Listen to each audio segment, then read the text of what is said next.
12th century, in Kotar near Nagarkoil, there lived a rich lady by name Subhadra. When she was a small girl, she lost all her relatives to a dreadful attack of cholera. Wood carvings, metal cuttings, and kgs of gold ornaments in her bungalow didn't solve her loneliness. Acres of lush green paddy fields, rich coconut groves, and scores of servants. That is all she had as company during her daytime. Mr. Toastmaster, fellow Toastmasters, and distinguished guests. One day, a young man called Rangachari came from Tanjore and settled in Nagarkoil. Articulate, well-behaved, well-dressed, and well-informed of a variety of topics, Subhadra was astonished by his charm. Within days, he became a regular visitor to her house. Soon, they became very thick friends, filling the vacuum in her heart. His place moved from the veranda to the inner courtyard of the bungalow. Rangachari, a master in many arts, started teaching Subhadra Bharatanatyam and music. Soon from the inner courtyard of the bungalow, he moved into the inner courtyard of her heart. They started living together as man and wife. Months went on. Rangachari convinced Subhadra to sell all her property, and move to Tanjavur. They decided to sell all their property and collected the money. On the designated day, they packed their luggage, put their money, and started walking towards the new destination. They crossed the town, walked into the fields, and slowly walked deep into the wilderness. This journey was too tough for Subhadra. Her unaccustomed feet was hurt by cruel stones. But still she pulled along forward. After 2 hours of walk, her throat was parched by the hot sun. Her feet was full of blisters. She couldn't move a foot further. He turned back to Rangachari. Dear, can we rest here for some time? I am terribly hungry. My legs are paining. Rangachari told her, you will rest here, take food, and then move forward further. They went to the shade of a thicket at the base of the Valley Hills near Nagarkoil.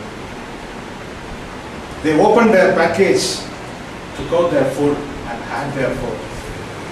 After food, Subhadra rested on Rangachari's lap. She was dreaming about the future they were going to have together in Tanjavur. Dreaming of the future, slowly she fell asleep. A while later, Rangachari slowly lifted Subhadra's head. He dragged a stone from distance and kept it below her head. He got up from his place, looked around, picked up a heavy boulder, raised it above his shoulders, and dropped on Subhadra's head. Subhadra struggled for her life. Her legs were pumping in the air. Her hands grasped the dry grass.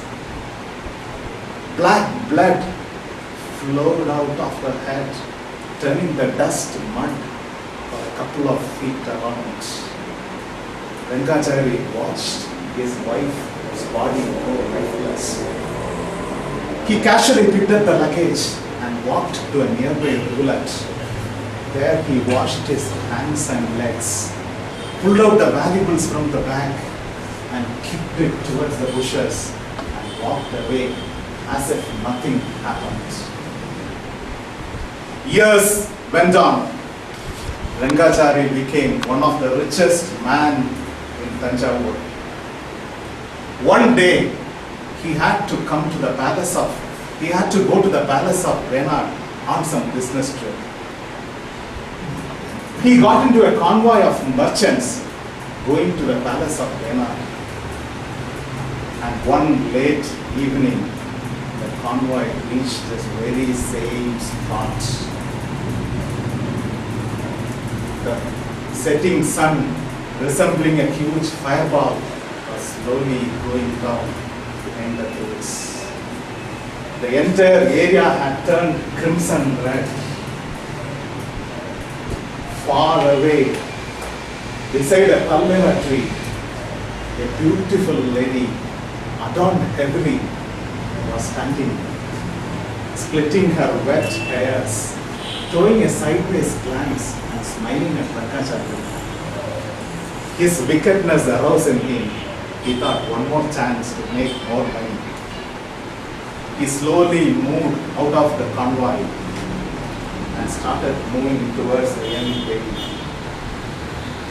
He forgot everything. The sun slowly slipped behind the hills. She approached the lady with a wicked smile.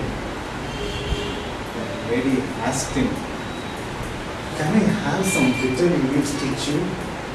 With a tinkling voice. Rankachari took his hand towards his girdle, pulled out bitter leaves, and stretched his hand towards the lady. Dark masses of clouds had already filled the nearby valley hills. The gloomy atmosphere was waiting with terrible suspense and an inauspicious calm. Rankachari stretched his hand forward and touched the lady. Suddenly, land, water, and air trembled.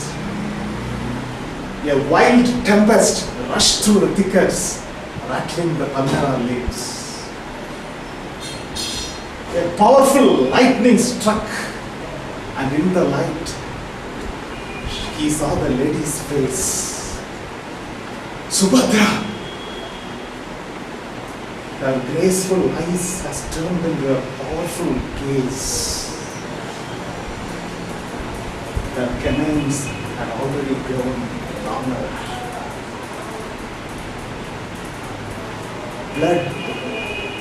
Blood was trickling down her fair brows. She broke into a hard, severe, mirthless laughter, bursting into heartbreaking, violent sobs. Rankachari stood there, rooted in fear. Subhadra came forward and hugged Rankachari. Her sobs went higher and higher as he held him closer and closer. Finally, she bent forward towards his neck to give one final fatal kiss. Moments later, Rankachari's lifeless body rolled in the ground. Far away in a tiny hamlet, a dog was whining for its mate. Her loud laughter grew thinner and thinner and merged with the rattling of the palmera leaves. Slowly she vanished into the thin air. The merchant convoy which passed through this area next day saw wild dogs tearing apart the lifeless body of Rankachari. This folklore story of Kalyangadu near Nagarkoil has come down through generations. For centuries down the line, men scared to walk through this place alone, fearing the wrath of Subhadra. Dear Toastmasters, greed may give you momentary gains, but it will definitely catch you sooner or later.